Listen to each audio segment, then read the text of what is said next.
Fearless ये सिर्फ एक गाना नहीं है, ये कहानी है दो सबसे पावरफुल एनिमे कैरेक्टर्स की, संग जिनवू और सतोरू गोजो। तो चलिए आज इसी गाने के लिरिक्स में डीप डाइव करते हैं और समझते हैं कि कैसे ये शब्द उनकी पूरी जर्नी, उनके स्ट्रगल और आखिरकार उनकी जीत को दिखाते हैं। सोचिए, मैं यहां हूं और मैं निडल महसूस कर रहा हूं। कितनी पावरफुल लाइन है ना? लेकिन ये बस एक पल का एहसास नहीं है, बिल्कुल नहीं। ये एक बहुत ही मुश्किल, एक बहुत ही क्रूर सफर का अंजाम है। एक ऐसी मंजिल जहां तक पहुंचने का रास्ता हमें ये गाना ही बताएगा। तो सबसे पहला सवाल तो यही दिमाग में आता है कि इन्हीं दोनों कैरेक्टर्स को क्यों चुना गया? संग जिनवू और सतोरू गोजो ही क्यों? आखिर क्या बात है कि ये गाना इन दोनों पर इतना इतना परफेक्ट बैठता है? चलिए इसको थोड़ा समझते हैं। देखिए, एक तरफ है संग जिनवू, जो दुनिया के सबसे कमजोर हंटर से एब्सोल्यूट पावर बन गए, और दूसरी तरफ सतोरू गोजो, जो पैदा ही अनलिमिटेड पावर के साथ हुए थे। मतलब शुरुआत एकदम अलग है ना, लेकिन उनकी कहानियों का जो सार है वो बिल्कुल एक जैसा है। दोनों के पास इतनी ताकत है कि वो दुनिया बदल सकते हैं, और इसी ताकत की वजह से दोनों एकदम अकेले भी हैं। अब गाना शुरू होता है और सीधे हमें उनके मन के अंदर के संघर्ष में खींच लेता है। एक फंसे होने वाली फीलिंग, जैसे किसी जाल में कैद हो, एक ऐसी घुटन जहां से बाहर निकलना लगभग नामुमकिन सा लगता हो। और ये लाइन, मैं एक जाल पर जकड़ा हुआ हूं, ये सिर्फ शब्द नहीं है, ये एक बहुत गहरा मेटाफर है। सोचिए, ये जाल क्या है? ये जाल है उन उम्मीदों का, समाज की एक्सपेक्टेशंस का, किस्मत का, उन हदों का जो इन दोनों कैरेक्टर्स पर डाल दी गई थीं। चाहे वो संग जिनवू का सिस्टम हो या गोजो के ऊपर अपने क्लैन की जिम्मेदारियां। और फिर ये लाइन आती है, अभी भी अधर में लटका हुआ हूं, यह वो जीवन नहीं है जिसे मैं जीना चाहता हूं। ये लाइन उनके अंदर की बेचैनी को, उनकी घुटन को आवाज देती है।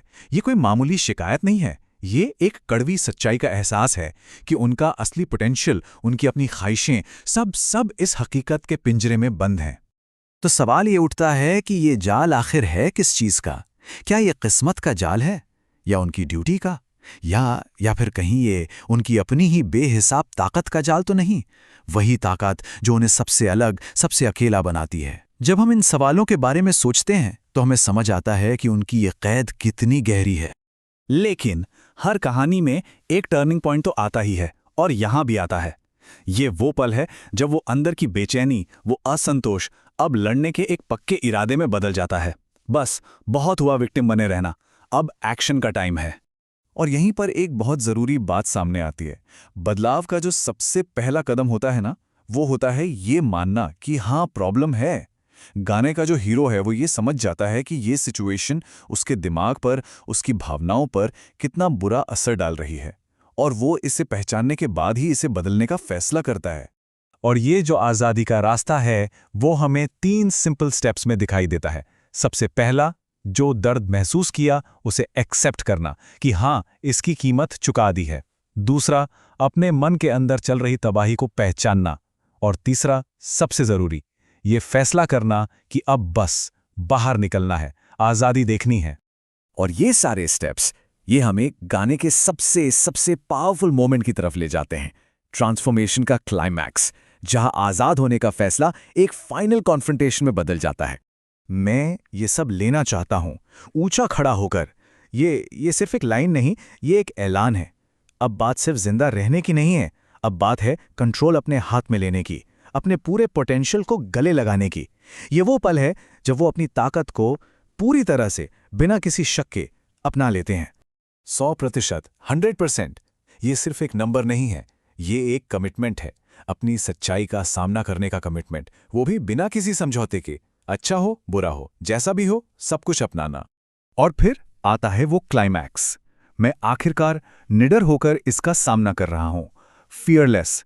यही तो है इस गाने का असली मैसेज, इन कैरेक्टर्स की जर्नी का इमोशनल पीक। और सही मायनों में यही वो पल है जब वो सच में अनस्टॉपेबल बन जाते हैं। तो इस पूरी जर्नी को समझने के बाद अब हम असली सवाल पर आते हैं। आखिर इस गाने के हिसाब से फियरलेस यानी निडर होने का असली मतलब है क्या? चलिए इसकी एक नई डेफिनेशन को समझते हैं। तो देखिए, निडर होने का मतलब ये बिल्कुल नहीं है कि डर लगता ही नहीं। नहीं, इसका असली मतलब है कि डर और स्ट्रगल के होते हुए भी आप उसका सामना करने का पक्का इरादा रखते हैं। ये कोई फीलिंग नहीं है जो अपने आप आ जाती है, ये एक एक्टिव चॉइस है, एक फैसला है। और ये जो लाइन है, कहानी अब खत्म हो गई है, मुझे अब निष्कर्ष निकालना चाहिए, ये उनके पुराने सेल्फ के अंत का ऐलान है और एक नए, कहीं ज्यादा पावरफुल वजूद की शुरुआत का। स्ट्रगल ने उन्हें नहीं बनाया, बल्कि उस स्ट्रगल को पार करने के उनके फैसले ने उन्हें बनाया जो वो आज हैं। तो आखिर में ये एक सवाल हमारे सामने रह जाता है, क्या सच्ची निडरता स्ट्रगल का ना होना नहीं है, बल्कि आखिरकार उसका सामना करने का फैसला है?